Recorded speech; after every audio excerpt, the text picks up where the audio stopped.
Welcome to News Video Clip. We are now entering the ninth week of Donald Trump's failed war with Iran. And we have something to show you that's very disturbing. There are Navy sailors who are sending in pictures to their families of what they're being fed as they are aboard USS carriers in the Middle East fighting the Iran war. So this is pretty gross. The food is just ridiculous.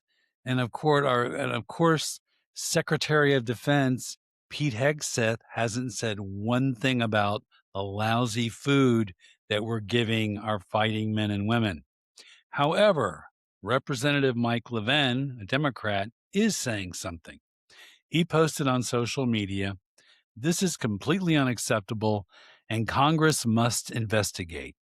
Service members aboard the USS Tripoli and the USS Abraham Lincoln are rationing food and going without fresh produce.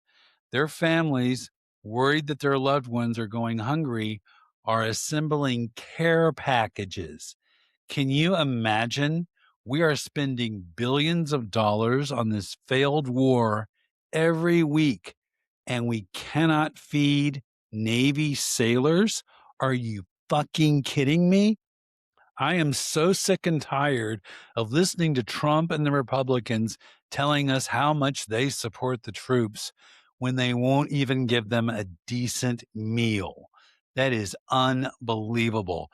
So the next time you see a Trump voter pulling that we support the troops crap, throw that story in their face. All right, speaking of Trump voters, here is one. You may have heard of her. Her name is Riley Gaines.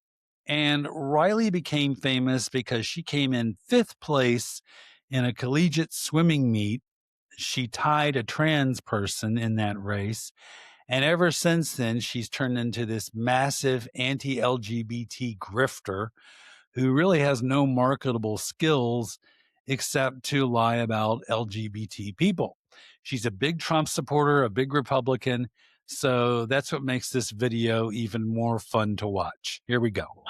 This perfect precious little angel in September of last year. It is April, nearly May of the next year, and I am getting bills in the mail nearly every single week. Let's look at them.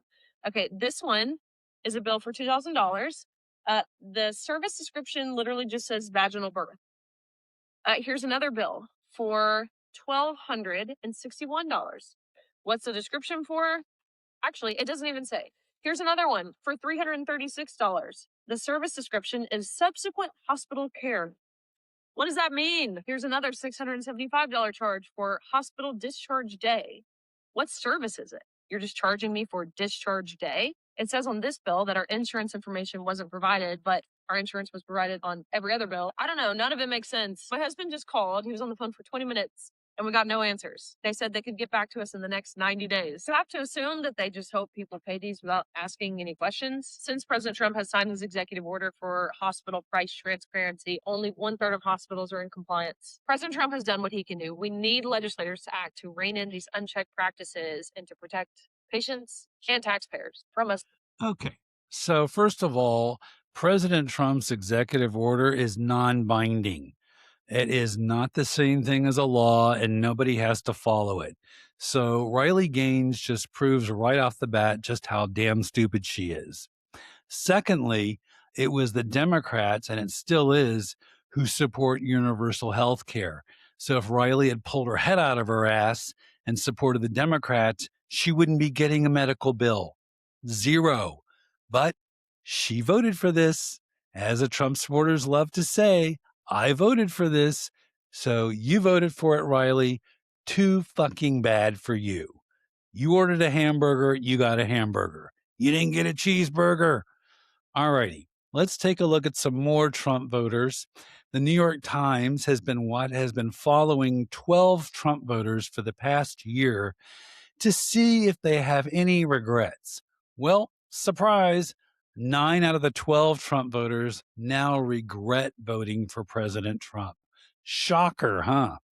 Anyways, the New York Times asked them, this is one of the questions they asked them, what do you wish other people knew about your vote for Trump? And one of the Trump voters, Chris, 42-year-old white Republican from Illinois, says, I was hoping for a great comeback. I was hoping he'd learn from his past successes and failures.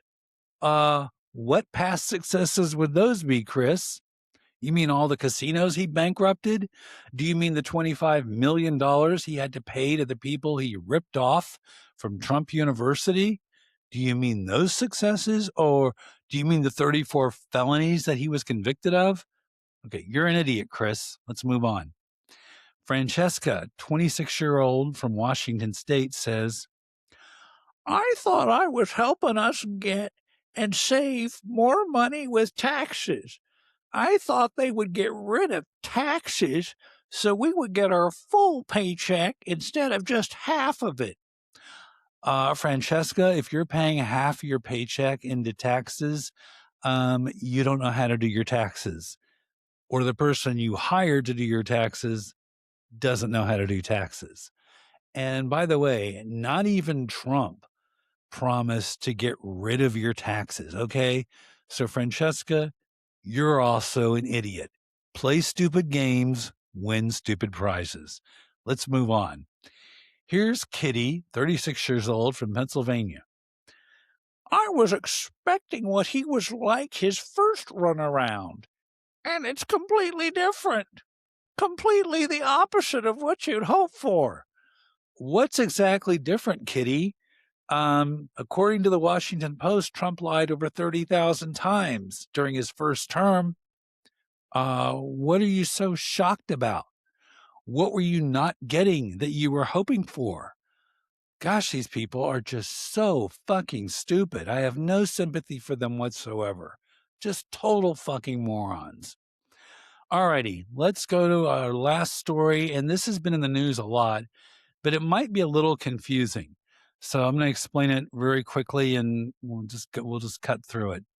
Anyways, the U.S. Supreme Court has basically destroyed the 1965 Voting Rights Act by legalizing gerrymandering against Black people. And here's how this works. Let's say you have a Black district within a state. And Black people, this is not a racist thing, they normally vote Democrat, just a fact. So 80 to 90% usually. So that district would normally elect a Democrat to the House of Representatives.